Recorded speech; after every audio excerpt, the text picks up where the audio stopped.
Welcome to the Deep Dive. We're your shortcut to getting smart about the ideas really shaping things around us. And today, we're plunging into something you're probably bumping into daily, maybe without quite realizing just how fast it's all changing. AI, artificial intelligence. Okay, so our mission here is simple. Cut through the noise, give you the key takeaways from some expert insights right at the cutting edge of AI development. We're going beyond just, the big language models everyone talks about. We want to explore the rise of AI agents, their ability to reason, which is fascinating, and what this all means, especially for cybersecurity, and ultimately what it could mean for your job, your professional future. That's absolutely right. It's an incredible time to be watching AI evolve. So much promise, but also, some real challenges too. And while things like ChatGPT have, quite rightly, grabbed the headlines, what's really fascinating and what we'll focus on is the emergence of these AI agents and how they're starting to reason. Okay, agents. So that's where it gets really interesting. You mentioned we've all interacted with chatbots, right? But what makes these AI agents different? Why is it such a big step? That's a great question. The main difference really is they're not just talking back or, following a basic script. These are AI applications that can actually make decisions, complex ones, and carry out tasks with multiple steps all on their own. Think of them less like chatbots and more like systems that plan, act, and then adapt. And we're already seeing some pretty impressive stuff, like agents participating in hacking competitions and ranking near the top. Wow, okay, so not just answering questions about hacking, but actually competing in a live environment. Exactly, actively competing in these, dynamic scenarios. And the power behind that, the real engine, is their ability to reason. That is a huge difference. So it's moved beyond just understanding language to something more like, thinking. How does that reasoning actually work? Precisely. It's a major evolution. The older models, they mostly responded based on patterns they'd learned. Now, these newer ones are capable of, almost thinking before they respond. So in practice, that means they might look at several possible answers or actions. They can execute commands, see what happens, judge the results. And if it's not working, they can correct their approach. And then learn from the whole thing. It's a real quantitative leap. It's not just understanding language anymore. It's about intelligent action, adapting on the fly. And if you connect that to the bigger picture, this ability to reason and self-correct fundamentally changes what AI can do. It becomes proactive, not just reactive. That vision. An AI that could really reason and adapt, that definitely makes you rethink work, doesn't it? Which, of course, brings us to the question on everyone's mind. What about our jobs? Is AI going to replace us? What's the expert view on that? Substitution? Or something else? Yeah. The expert consensus really leans towards redefinition, not substitution. The insights we're drawing from suggest AI won't replace human experts. It'll potentiate them, make them better. And it's not just about speed. It's about enhancing the quality, the scope of what humans can do. Take cybersecurity, for example. An AI copilot could maybe synthesize threat data from thousands of global sources in real time, spotting an attack pattern before anyone else knows about it. Something a human just couldn't track manually. Exactly. That's not just efficiency. That's a strategic jump. AI can process huge amounts of data, run scans, suggest vulnerabilities, even draft reports. It makes professionals way more productive, freeing them up for the higher level stuff, the strategic thinking. I like that copilot analogy. It's powerful. But let me just play devil's advocate for a second here. If AI is doing all the routine scanning and drafting, how do we make sure people keep the skills needed for those crucial last decisions? Is there a risk we become too reliant, maybe lose skills? That's a really important point, and it's valid. The idea is, yes, the AI is the co-pilot, handling maybe takeoff and cruise control, but the human pilot, the cybersecurity pro in this case, they still make the critical calls. They interpret the data, decide if it's a real threat, and take ultimate responsibility. The job shifts. It's less about doing every single task and more about expertly guiding the AI, validating its output. So people will need new skills, absolutely, like getting good at prompting the AI, critically evaluating what it spits out, keeping that outside-the-box thinking sharp. It's reskilling, I think, not de-skilling. That makes sense. Okay, building on that interaction. What about AI that doesn't just seem smart but feels human? The source material mentions digital humans, AI with human traits, even empathy. What does that mean for how we interact with AI, and are there security angles there too? Oh, yeah, it's fascinating stuff.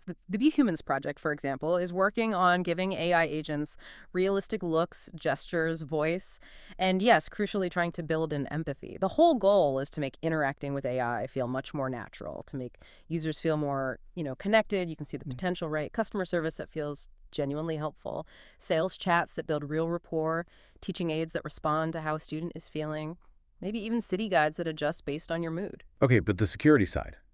If an AI seems truly empathetic and human, could that be exploited? Like for super effective phishing? That's the flip side, absolutely. A highly realistic, empathetic digital human could potentially be a very powerful tool for social engineering. That's a real consideration. And how do you ensure these empathetic AIs stick to security rules, especially with sensitive data?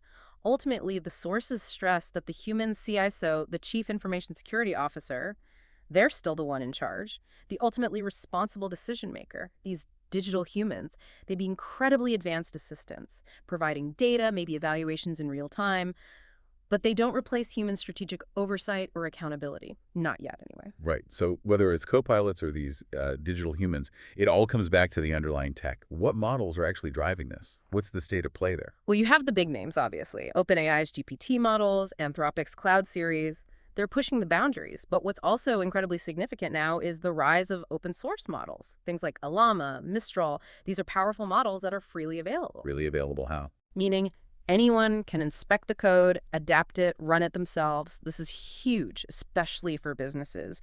It gives them greater control over the data they handle, which is vital. And they can customize these models for their specific needs. The pace is just incredible. The top models, they seem to be changing almost week to week. Well, week to week, that's dizzying. Yeah. But more control sounds good, but does open source also mean, well, easier access for the bad guys? Yeah. Harder to track, maybe? How do defenders keep pace? And that's exactly the two sides of the mirror problem, especially in cybersecurity.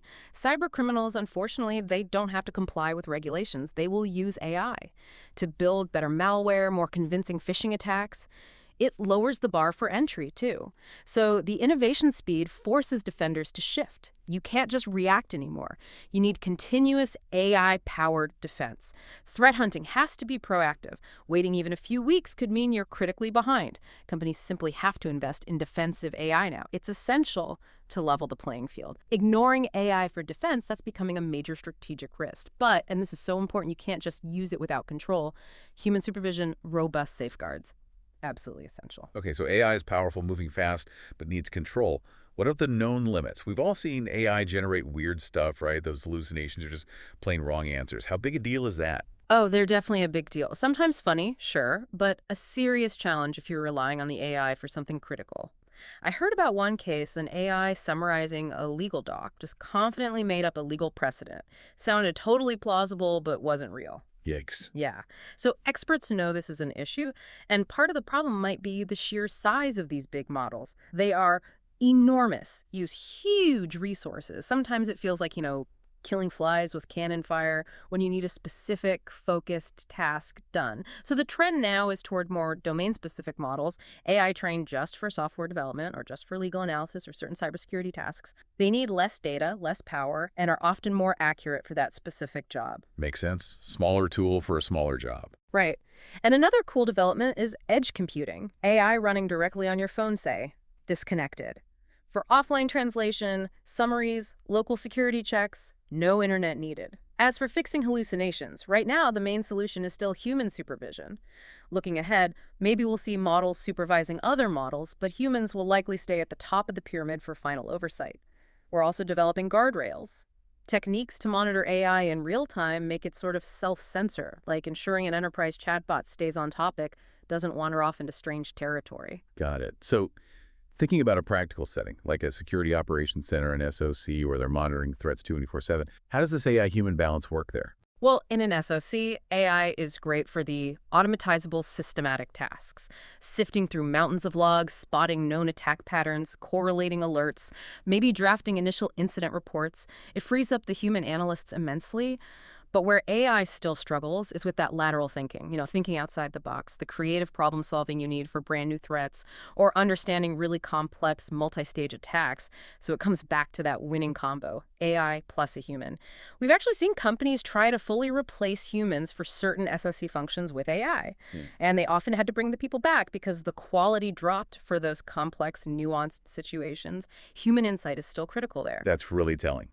The human element is key. Yeah. So for you listening or for your company, Yeah. how do you actually start using AI effectively? Building that culture, especially in a field like cyber where mistakes can be costly. Yeah, for any organization, especially the end clients bringing AI in, the focus has to be on the real use or real benefit, not just adopting it because it's trendy. AI is a strategic asset, no doubt.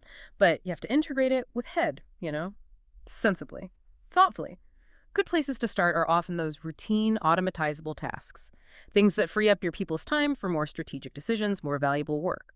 But it does require a cultural change. People need to learn how to collaborate or coexist with AI. It's about making humans better, not replacing them.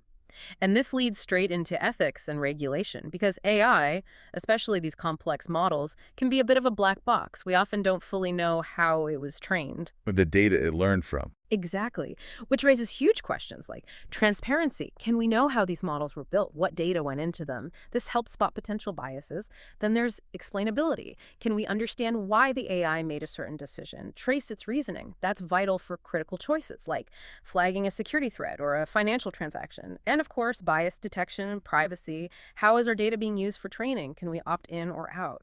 These are tough challenges, much harder than auditing traditional software where you can see the code, the rules. Okay, so wrapping this up, what does it all mean for you, our listener?